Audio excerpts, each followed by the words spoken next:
Good evening, everybody.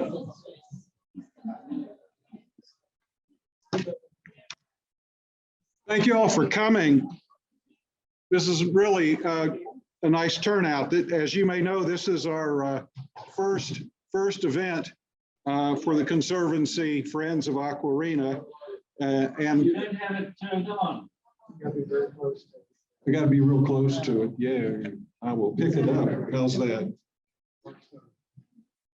Well, thank you for your participation in our initial Earth Day educational and information session. Our Conservancy of Friends nonprofit was originally a concept of three visionaries from Aquarina. These individuals have passed, but they have left a legacy. Patrick Pollock, whose birthday is actually today on Earth Day, simultaneously. Also, Joe Smith and Jim Kay. And these individuals, as well as some initial board committee members, including Susan and Don Cumming, and Darlene and Pete Vatros, as well as Karen and Carrie McLaughlin, all helped to sort of form an image for our organization. And today, our board members, besides myself, Paul Dickinson, Diane Coleman is here, Sally Lynn McDonald is here, Nancy Crawford as well, and two of our board members are absent with surgery and some illness, Bill Sanat and Scott Mezel. But we really are committed, all of us committed, from the original vision of protecting the wildlife and the aquatic life, the natural habitats, and what we have here is a very unique ecosystem, as you all know. I think many of you are here because of that unique ecosystem that we enjoy. Our vision for our organization is advocating education, thus today, conservation, restoration, and preservation of everything that is good on the barrier island. The way we'll work today, just to point out a couple housekeeping, restrooms are down this direction if you need those. Obviously, fire exits are pretty visible for everybody. We will have a question and answer at the end, and please feel free to take the literature that is about both the Marine Resource Council and our Conservancy organization. We plan as an organization on having quarterly events. As you may know, we had a sea turtle golf tournament. We have another golf tournament where we were the main sponsor for the sea turtle golf tournament. We also are planning a memorial tournament this November, in addition to some educational programs and various projects that we plan to do around the community. So I'd really like to welcome our guests today. Ken Parks, first of all, who's in the back, who is the Director of Development for a Marine Resource Council. He'll be asking you to read their vision and sign before you leave tonight. Obviously, after our presentation here, which should be about a half hour and then about a half hour of questions, we have refreshments for everyone. But our main speaker is Dr. Leesa Souto, who is the Executive Director of the Marine Resource Council. And the Marine Resource Council is a nonprofit organization dedicated to protecting and restoring the Indian River Lagoon and coastal estuaries. Her professional career spans 20-some years, mostly surrounding Florida's water quality. She's worked with the Florida Department of Environmental Protection, Brevard County Natural Resources, and now is the lead with the Marine Resources Council. And the Marine Resources Council main tenet is community engagement in bringing the Indian River Lagoon to health through science-based restoration, education, and advocacy. Dr. Souto is a graduate of Florida State with a degree in biology and a master's in nonprofit management, as well as conservation biology from University of Central Florida. Most importantly, she's a local resident living in downtown Melbourne. And even more importantly than that, she has a love for the outdoors, the same as all of us. So I'd like to welcome Dr. Souto.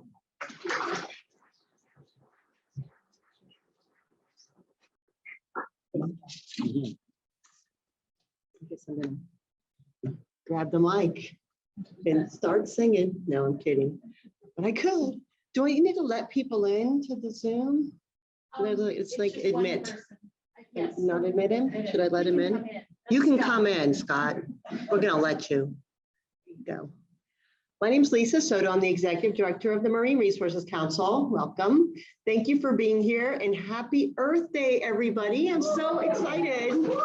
Yeah, so excited to share it with you all. This is great opportunity. I was invited to talk about our report card, and it's what you're looking at. It's on your chair. So, have one of these handy because I want to be talking about it and wanting you to reference it as I speak. Also, to clarify, the vision statement in the back of the room that Ken is going to invite you to sign is a vision of our entire community. So we went around and talked to 100 community members about their vision for the lagoon. And our organization covers the entire lagoon from Volusia down to Palm Beach County. So we talked to people in 5 counties. And what they told us, we turned into that vision statement, that everybody wants to see their toes in the water again. When it rains in Florida, it pours for real. The dry lands become wetlands, the little rivulets become torrents of water, everything floods, and everything is drained into canals that go to the coast. So our entire state is canaled, so we can live here. And all of those canals accumulate all of the runoff and all of the groundwater and all the pollutants in those, and they drain to the coastal areas. So our lagoon is receiving billions of gallons of stormwater with every rain event. It's not just water, of course. As I mentioned, all of the pollutants that are applied to the land that get dissolved in the rain and travel with the rain end up in the lagoon and in all of our coastal waters as well. Things like, so this diagram here shows some examples of different land uses and the types of pollutants one could expect to see. And then when nutrients, for example, enter into a system that fuel algae blooms, just like they fuel vegetative growth, and that algae will start to bloom. And then when it dies, the DO is pulled out of the water column, fish kills happen, everything dies, it sinks to the bottom, rots, and starts another algae bloom. So we are in this cycle right now where this is happening. And it's because of all of this pollution that's running off of the land into our coastal waters. So not only are water entering our coastal area in our state, but people come here, 1,000 people a day, you've heard. I've heard it for my entire career. So, you think about that, it's like over almost 500,000 people a year come to Florida, and they need a place to live, and they need, houses to live in, and they need lands to be drained, and some more canals, and so on. So we have thousands of people, and we're happy that, MRC has been engaging people since we started in 1984. So we are an organization really committed to engaging anybody who's interested in saving a lagoon in something to make a difference. We do it through science, education, and action. We've been spending a lot of time in Tallahassee trying to influence state legislation as well as local legislation and getting those two to meet in the middle. But really the culmination of our mission of using science to guide education and action is this report card. So this is our 4th annual report card on the state of the Indian River Lagoon. And I'm going to kind of dive into it now, and we'll go into details. So one of the important findings of this report card is this graph that you see on the screen. It's also so these are data that are collected by our state agencies. And then we compare the actual condition of the water quality condition and the seagrass condition with our state agency's regulatory targets. And then the difference in those two is how we grade the lagoon with a score. That score is just like a score you get on your old report cards, except that hopefully your report card scores are better than the lagoon's report card scores. So that's what that is. So the blue line are the scores of the water quality over 24 years, and then the orange line is the scores of seagrass quality over the 26 years. The dotted lines are the trend lines that we kind of drew through the data to see which way is this line going, up or down over that time frame. And what's interesting is the water quality line is relatively consistent. It's pretty flat. You don't see a major downturn or upturn. That water quality is going up and down, but staying the same. But the seagrass trend is continuing to decline precipitously. So why is that? That's one of the questions that we're asking now. The other line I like to pick out here is the green line. So the green line is that regulatory target. We assigned a number to it, 80. So if you get a B, an 80 is a B, we figure a B is the regulatory target because you can always get better than the regulatory target. So again, just from this graph, you can see back in the mid-aughts, I guess we called them that, like 2006, 2007, water quality in the lagoon exceeded the targets. And about the same time, we had more seagrass in the lagoon than we'd seen since 1942. We had 47,000 acres of seagrass at that point. So that's an introduction to that. You may also notice that those two lines are related to each other. When one up, the other went up, and then maybe there'd be a lag, but when one went down, the other would go down. They always stayed within 10 points of each other, but now they are diverging and they're 40 points apart. So water quality is still up here, seagrasses are continuing to decline. Just to clarify, the water quality measurements that the state of Florida takes are the 4 parameters. They're only measuring 4 things in the lagoon. Total nitrogen, total phosphorus, those are 2 nutrients. Chlorophyll A, which is a measure of how much algae is in the water column, and turbidity, which is how unclear the water is. Okay, so those are the only 4 things they measure. The only habitat thing they measure is seagrass. So for the scoring, we are taking all 4 of those parameters and averaging them into one score. So the water quality score is those 4 parameters, nitrogen, phosphorus, chlorophyll A, which is algae, and turbidity averaged. And then seagrass is just itself. Seagrass is measured by, again, the state of Florida as the transect length. If you're a scientist, you want to talk about that, we'll talk about it during the social. Because it'll be social time, we can talk more. So how do those things relate to each other? I mean, there's a reason the state has picked those 4 water quality things and the 1 seagrass, because of this. Because they do relate, it makes sense that when nutrient loads go up, so when total nitrogen and total phosphorus increase, we would expect to see more algae because those nutrients are feeding algae. So then algae is going to go up. Chlorophyll A concentrations will increase. When that happens, then water clarity goes down, because now you guys have seen the algae blooms, right? They're all different colors. We get green ones and red ones and blue ones, and I guess there was a brown one. So then light cannot penetrate through that color, can't get to the bottom. So the plants that live on the bottom, seagrasses, cannot photosynthesize. Just like any other plant needs light to photosynthesize and thrive.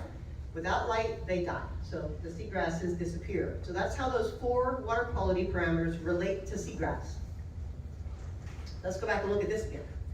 So it makes sense then that when water quality improved, seagrass quality improved. And when water quality went down, seagrass went down. So what in the world has happened really since 2010?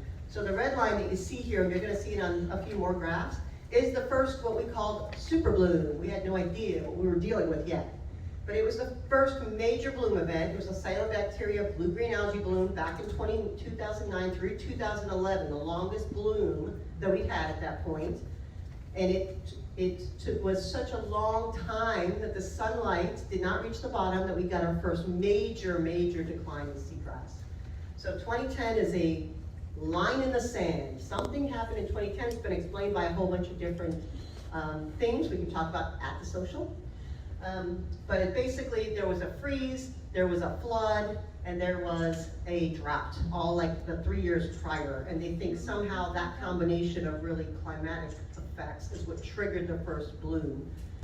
And now we're in that cycle. So now we're cycling, we're blooming. Like I said, we've seen, the algae scientists are having a heyday. You know, they're finding species of algae we've never seen in the world in the lagoon. So they're really happy. But the rest of the system is not, because without seagrass, the ecosystem is collapsing. So, and I'll explain that. So what do we know about seagrasses?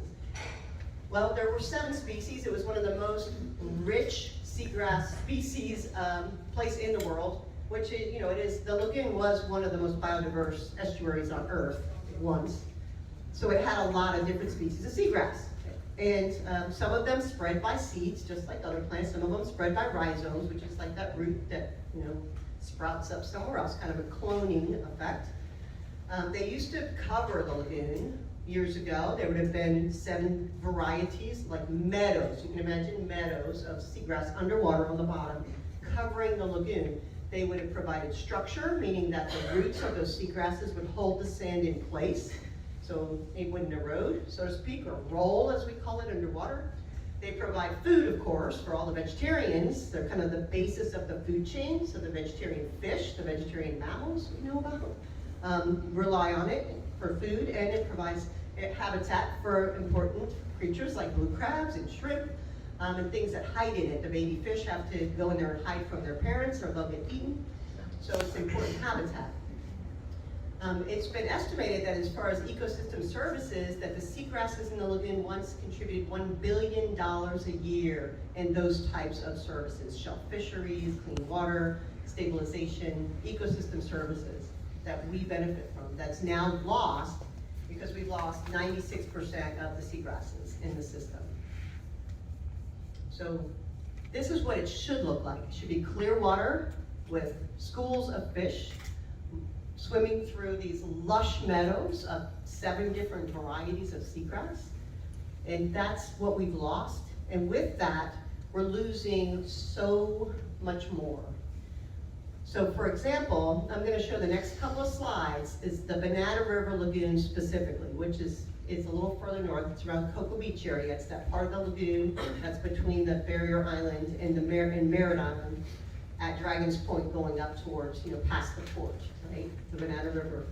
So the Banana River Lagoon took, so you see the line. So the Banana River Lagoon took a major hit with the super bloom, a major hit. So you see the water quality after 2010 plummets, and then the seagrass plummets, and then water quality improves, seagrass starts to improve, the relationship goes up and down. Water quality is now much, much clearer, in particular in the Banana River, and there's still not a blade of seagrass. So what's going on with that? That's what we're kind of trying to figure out. So staying in the banana, we've lost the seagrass. So what goes with the seagrass? Okay, so the next thing we looked at was pinfish, which is an important bait fish in the lagoon. This one is the Banana River. Pinfish eats seagrass. So this fish, we would expect to see a decline in its population. Fish population data are crazy to do statistics with because they bloom almost like algae. So you see these spikes like around 1996, there's like 200 fish were caught in a single net. That's because they just were born. So you end up with these spikes of population as fish spawn and are born, I suppose. 2010, you don't see those spikes anymore. So that line at 2010, you see that there's a lot fewer numbers being caught. You don't see those huge population spikes. That's pinfish. The same thing with snapper, pre and post, just look before the red line and after the red line. You can see the difference in population of the snapper, and then snook, which is an important sports fish, and this was the one that our legislators were particularly interested in, because this is what a lot of people come here from all over the world to catch in the lagoon. And you can see the snook populations have declined as well. And the Banana River is really an unusual place for snook because it's a little farther north than typically is. But it's we had some numbers and now we don't. So we're losing a lot with the seagrass.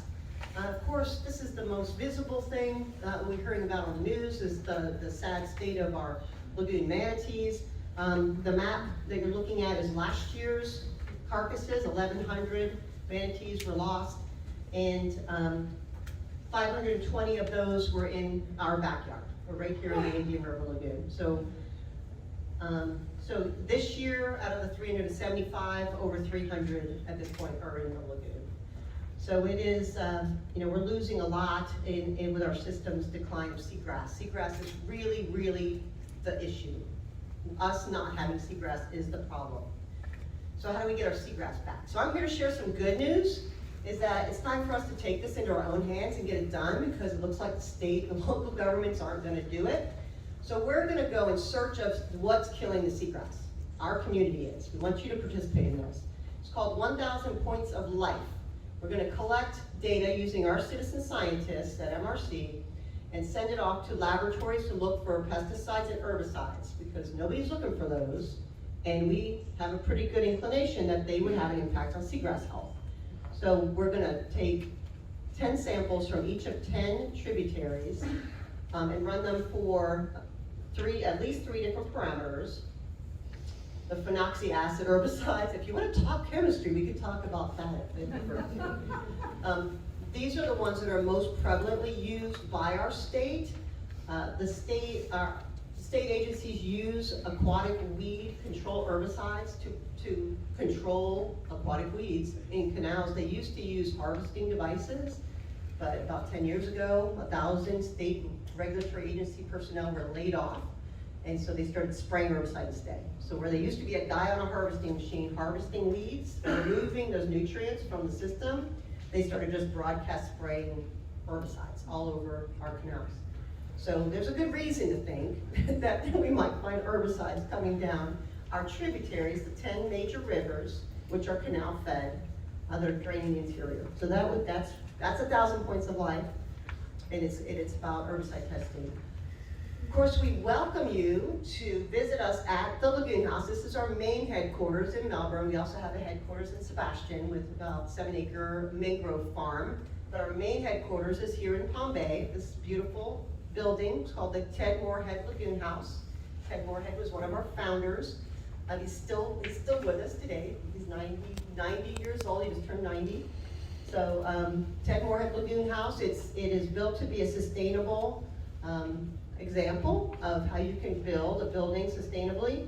And we are working with the city of Palm Bay to make it completely accessible to anybody that's interested, whether you're handicapped or challenged in any way, shape, or form. You will have access to view the same lagoon that the Eyes Indians once did, or maybe not the exact same lagoon, but Eyes Lookout Point Park is right there, and we have an Eyes Middens on our property. So the Eyes Middens, the Eyes Indians were there once, and it's nice to imagine what that was like back then.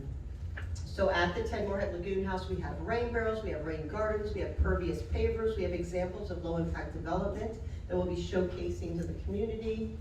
We also have a mangrove nursery. We have lots of trails. It's about 7.5 acres. We're doing a completely restored shoreline using inert concrete and jute materials as part of the Partnership for Plastic-Free Oyster Restoration team. We're trying to keep plastics out of the lagoon with our restoration efforts. These are examples of our pyramids, we call them, and these were really designed by Mark Clark at the University of Florida. So these were placed in the lagoon, and they're growing oysters as we speak. They also are great at protecting shorelines from erosion. You can see in this picture, this is similar pyramids out there in the lagoon. You can see how much sand has accreted in the forefront as we're preparing to do the rest of our 1,500 foot linear shoreline restoration project. This is the first part of it. It has brought in about 10 feet of wetland behind it. So these used to be 10 feet out in the water, and now it's accreted sand that's growing wetland plants that is protecting our bluff now from erosion. So it's a great tool, and it's natural, and it's oysters are growing on it. So we didn't even seed them with oysters. They just naturally recruited. And every time they come out of the water, like they are in this picture, the raccoons go and eat all the oysters. But it's good because then it harvests the oysters and we get new oysters and they come in. But we don't want to eat the oysters. Not yet. But the raccoons. This is also a learning laboratory. You know, the Lagoon House is a learning laboratory. This is a group. We're getting ready to take up sea perches, which is a little kit that young people can build, almost like a heat kit back in the day, except it's a little remote operated vehicle. And we're using it to do scientific exploration. So we're having these young people build the device, the engineer the sea perch, and then the science team has to create the sampling mechanism, and then they'll work together to go out and either collect auditory samples, meaning like hear fish, do fish sounds, listen for fish sounds, collect water quality, pull a sensor that will take like salinity and other measurements as you're playing with the sea perch out in the water. So it's just a fantastic tool, living classroom. And we have our Castaway Summer Camp, or Lagoon Castaway Summer Camp every summer. Kids aged 8 to 13. If you know any young people that are really interested in STEM or have STEM capabilities or interested in science, technology, engineering, math, we'll be doing the sea perch. We're doing a, what are they calling it? What is that show? Where they vote you off the island. They're doing a survivor week where they're gonna, I guess, I'm like, you can't make them sad. Sometimes you're like, oh, no, we're doing a survivor week, but they're not gonna really vote kids out of camp. They said, hope they don't. And then another thing is, that's super important is we need to figure out what in the world's going on with the seagrass. And I'm not a seagrass expert. Somebody asked me, I'm like, no, not me. But there are seagrass experts in our area. Like I said, there's the algae people are all excited. The seagrass people are really excited. They're like, we need our seagrass back. We need to figure out what's going on with seagrass.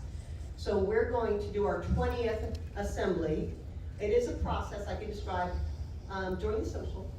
The American Assembly process is created by Eisenhower, so it is a facilitated process. We've done 20 of them. This will be our 20th. And it's going to be focused on facilitating that conversation of what's going on with seagrass and what can we do about it. And so far, of the steering committee, we want to get 3 things out of this discussion. One, we want to get a methodology to plant seagrass and evaluate it. We want to get a map that shows where it's likely to succeed. We're not just going to put it out there and not pay any attention. And we want to, one of them was an evaluable success matrix, like how are we going to monitor it to see if it's working or not. But a lot of questions to answer. Which species? Where do they go? How do we propagate them? Where do we harvest them from? How do we plant them? So many questions need to be hammered out. But I am confident that we've got the expertise to have that conversation, and we're going to come out with some amazing things. In fact, they're already working on the model. So when I talk about the map to know where to plant them, the back end of that is a model. So they're already working on the model that they're going to use to create the map. That'll have all of these variables like salinity and depth and topography and bathymetry, different variables that they'll use to decide where the best places in the entire lagoon system would be to plant seagrasses back so that they'll stay. And then the other part of the conversation is, how do we prevent it from getting eaten? Because everything out there, if there's a blade of seagrass to be found, you better believe there's something trying to eat it right down. Because there's not any and everything is starving. So that's part of the problem, is if we're gonna replant seagrasses, and we have to plant 120,000 acres of seagrass to get back where we were, 120,000 acres. Yeah, so the calculation on the envelope is that's gonna take us 52 years. So we can't do that. We can't plant 120,000 acres of seagrass. We have to plant it strategically and hope it recruits, right? It's an impossibility. Okay, the other part thing, this is actually our 2nd year, and I'm really excited about this because this is where kind of the front end loader hits the dirt, right? Low impact development, we talked about this a little bit earlier. We can talk about it more during our social hour. That it is all those people coming in, it's all that construction, it's all that, scraping off the land, bringing in fill, building houses, creating all of this impervious surface that all drains down some pipe into a canal that goes into the lagoon. There's another method to build called low impact development, where the entire idea is to get the water in the ground where it lands. So it's really strategic, and it needs to be planned in advance, and there needs to be the appropriate land development regs in place to accommodate it, and there needs to be the appropriate state stormwater rule to encourage it. So far, we've got the state rule, and we're working on, with the next conference, the local land development regs. We held our first LID conference in October 2021. We had 37 elected officials in the room. There were 200 people there, and 37 cities and counties were represented. There are only 12 in Brevard, so that gives you an idea of how many people came from the other counties, came from Orlando, Orange County, were there. Elected officials were there to understand, what are you talking about, Leesa, with this LID stuff? And then the question was, how do we do that? I'm like, that'll be the next conference. You need to change your code. Because there are things like you can use pervious materials, pervious meaning water will go through it, it's transmissive, pervious. But if the city requires that under your pervious pavers, and they're gorgeous, pervious pavers are beautiful, if you're required to put 12 inches of concrete on them, then it's not functioning as a pervious system anymore. So that's an example of an existing code that a city has that would do away with LID, even though a homeowner may want to do it. Okay, so those are the types of examples of local codes that could prevent this. We've already passed the state code. State Clean Waterways Act was passed by our Senator Mayfield. 2 years ago. So that is requiring a new stormwater rule. So the state is now creating a stormwater rule that's gonna put the coefficients and those engineering design criteria that the engineers need to build this. So that's being done now. We just need the local regs to not prevent it from happening. So that's what we're doing now. So what else? So what can we all do? So this is the pollution footprint, right? So you've heard about reducing your carbon footprint. So I'm always like, well, reduce your nutrient footprint also. Nutrients, you kind of know where they are, or maybe you don't. So any kind of soapy water has got phosphorus in it. So when you're washing your car, that's phosphorus that's going down the street and into the storm drain, and guess where that ends up? And if you live close enough to a canal, you'll see it, because it'll show up in your canal. You're like, oh, there's my soapy water. You know, it's just direct line. I mean, these storm drains are not treated. They don't go anywhere except maybe a baffle box, but apparently not here. But so anything you do outside, a chemical, an herbicide, a pesticide, a soapy water, pressure washing your car, pet waste, all those kind of things, they'll all contribute to nutrients. And I know people get frustrated and say, you know, my little dog, I mean, it's silly for me to pick up my pest waste when the county is discharging millions of gallons of wastewater. Well, yes and no. For one thing, there are like 67,000 dogs in Brevard County alone, so it's not just your dog, it's like everybody's dog. And if one person doesn't do it, then nobody's gonna do it, so there's that. And then the wastewater spills is being dealt with on another level. So that's a big, huge infrastructure issue. And those are being, handled as the money becomes available.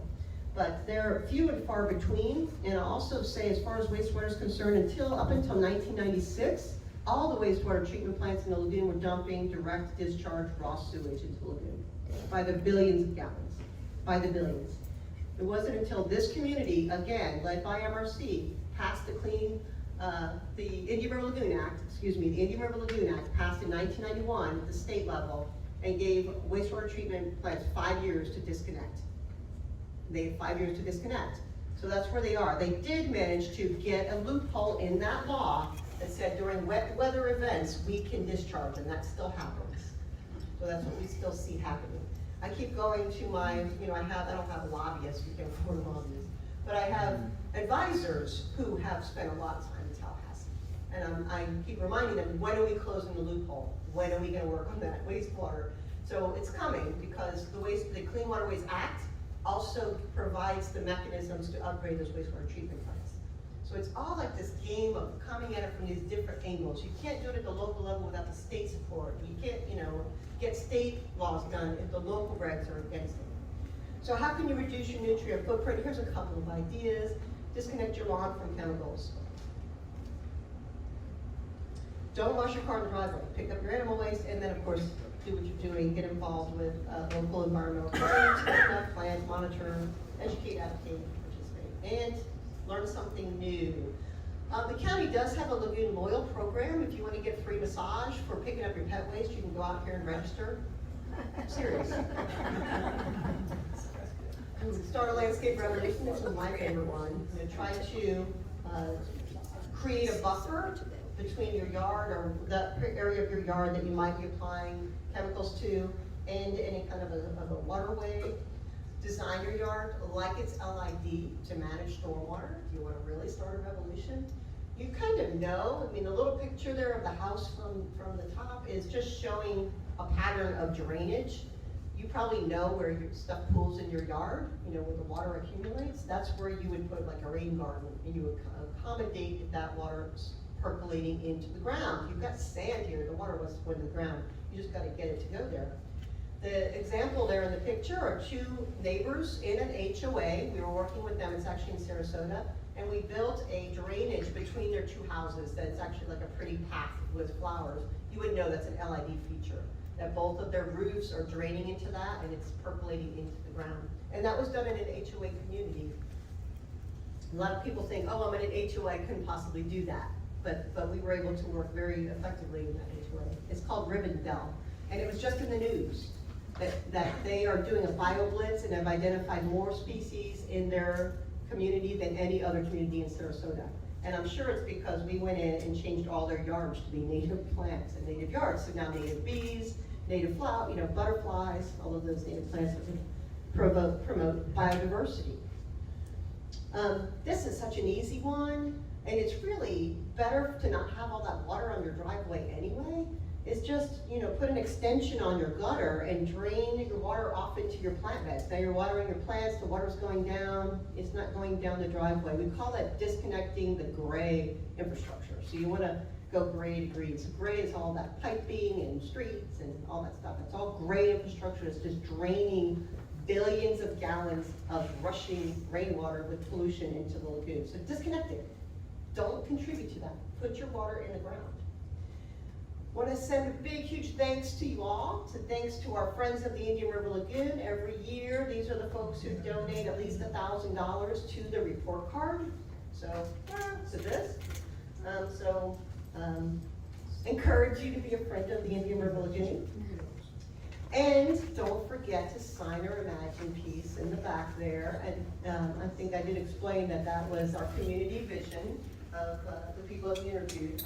And this was the one at the end of the LID conference. This is my amazing team, which of course, you know, I have to send out a thanks to them, and volunteers and my board after our conference, and all of the people that signed the Imagine piece at the conference. And last but not least, really, really encourage you to learn more.